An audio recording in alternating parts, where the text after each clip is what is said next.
Welcome everybody to the backyard. I am your host, and it's kind of getting cold out. Also, there's a giant metal shiny obelisk in the deserts of Utah, which is kind of weird. People are saying it's got to do with aliens. It showed up like a couple weeks ago. I mean, it's just this huge, like, shiny rectangle, basically. So, like, they said aliens were like a thing earlier this year, kind of. They spotted a actual unidentified flying object in March, I believe. So, could that be part of it? It's kind of interesting. What? It disappeared? That's kind of weird. It reappeared in Europe? Oh, it's an ad campaign. Okay. It's a marketing strategy. That's what this is. This is a marketing campaign for, nobody knows what it is yet, but it's obviously working.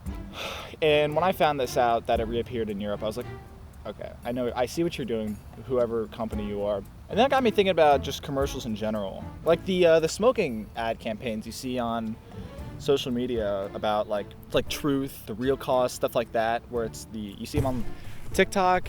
I do not use TikTok, but you see them on TikTok. You see them on YouTube. You got a lot of them on YouTube. I don't even smoke at all, but I still get so many of them. I think it's a good thing overall that companies do that. They're just not good. Like, I see people often just saying like, yeah, I take a rip for my jewel when I watch these anti-smoking ads. It's like, cool, you guys, it's like helping but backwards. You know what time of year it is? It's December, which means it's the thirstiest time of the year. I have just one query. Want a Sprite cranberry? The answer is clear. It's Sprite cranberry ad season, everybody. My chair's sinking into the ground. This is a segment now. It's too early for this. Imagine being the guy at Sprite who thought of this, who thought of the Sprite cranberry thing, and they're like, okay, this is good and all, but it needs something. And he goes, LeBron James. And they go, genius. This is truly genius. Here's $1 million. Bird Box is a Netflix movie that exists. I think it was in 2018. There was this like meme in late December called like the Bird Box Challenge, which is where like, I don't know, you put on a blindfold or something. Something to that effect. And everyone was like, yeah, but Bird Box came out like last month. So it's kind of weird, there's a meme about it from like a month ago. And then everyone went, oh, it's guerrilla marketing technique. It's fake. It's a fake meme. Netflix just implanted it into social media. And it worked kind of. So props to them, because it did kind of work. It's cold. It is cold. If you can think of any weird kind of ad campaigns that you remember seeing, just put them in the comment section below. I'd be interested in reading what you guys have seen. I have just one query. We want a Sprite cranberry? The answer is clear.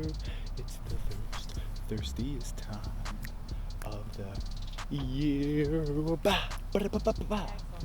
I couldn't think of a guest this week, so I just brought back Reggie. Face the camera.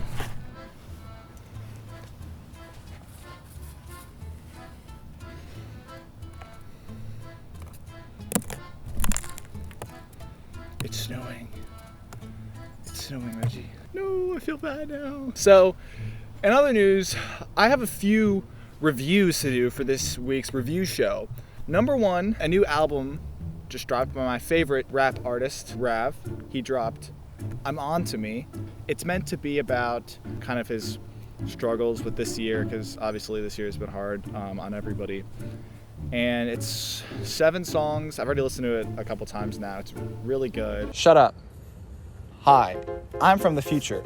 I just come here to say that I forgot to say what my favorite song was in the album. It is Dead End. Track number 6. They're all good, but Dead End is my favorite. So if you want to know which one my favorite is, I just told you. My dog's here now. Anyways, you can talk again. Bye. Okay. I'm just gonna...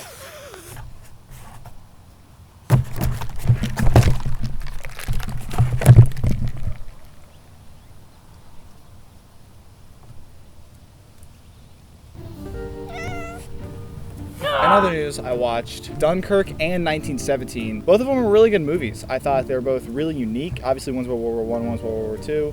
But Dunkirk is about the events that took place at Dunkirk during World War II. It follows like 3 different storyline perspectives that all take place at different times. So like it'll flip between perspectives, but like one takes place an hour before the climax, one takes place a week before, and one takes place a day before. And you're following them all like slowly they start catching up to each other, and then by the climax, it's like all the plot interconnect, and it's really satisfying. The music by Hans Zimmer is so good. It's just overall, like, Christopher Nolan, I watched it behind the scenes, did like everything practically, like the planes and like the battleships and like on the ocean, all of that's actually on camera, which is insane. Christopher Nolan is a GOAT. And then we have 1917, which is the whole gimmick, you could say, is that it's meant to look like one continuous take, one shot, I guess. In 1917, you're following two World War I soldiers who are traveling across battlefields and trenches to deliver a message to another one of their armies, basically saying that there's going to be an attack and that what is it? Basically, they're trying to warn the another army that they're walking into a trap and they need to. There's a time limit. The one take, I think it adds a lot of immersion to it because it's like you're literally following the entire story from start to finish, like no cuts in between. In my opinion, it makes the movie like feel very short when you watch it because you're literally following everything happening. So there's going to be a little bit more like transitionatory spots in between the action, but that still I think adds the immersion, and it's definitely way different than Dunkirk, which turns upside down the entire like timeline of events to like the pacing is way different. But overall, both really good in their own ways, and I recommend you watch both of them because they're both really unique and just like a great spin on kind of the genre of like war movies, I guess.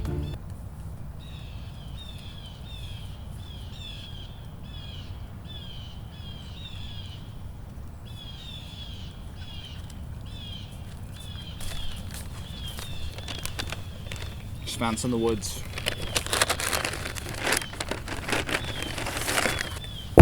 The McRib is back. I've never had the McRib, so I thought this would be a time to eat it, is on the video.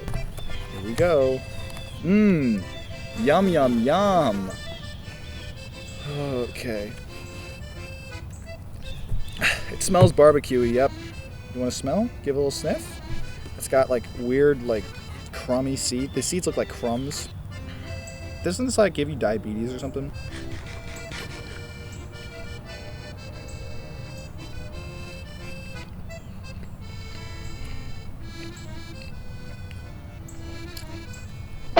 Okay, it's very barbecue-y. The meat's very cheap tasting is the best way to describe it. Some of that onion and pickle is good. I mean, it's by McDonald's, so like it's not gourmet by any stretch of the imagination. It's a good sandwich, for sure. I'll probably get it again. I mean, I prefer the Big Mac. I'm a Big Mac type guy, but it's obviously not real ribs. Like it looks fake. Let me show you the inside, if you can see that. Yum, yum, yum. Am I right? This has been sitting out in the woods for like an hour, so this is actually cold. I'm just eating on camera now. Okay. Oh, it's the first time I've eaten something without spitting it out immediately on the show, so that's a plus for sure. You're not allowed to eat this. It's bad for you. Yeah, so that's gonna do it for this backyard episode. Definitely check out Rav's I'm On Me. Again, I will link it in the description. It's a great album. Check out Dunkirk or 1917. Both of them are completely unique movies, but they're both really good in their own way. Make sure to keep commenting and keeping the discussions going in the comments section. I do appreciate that. I really like seeing people talk about stuff in the comments. And share these videos because people are not watching them and that's making me sad. So yeah, see you next week. It'll definitely be a worse food than this as well. So yeah, bye.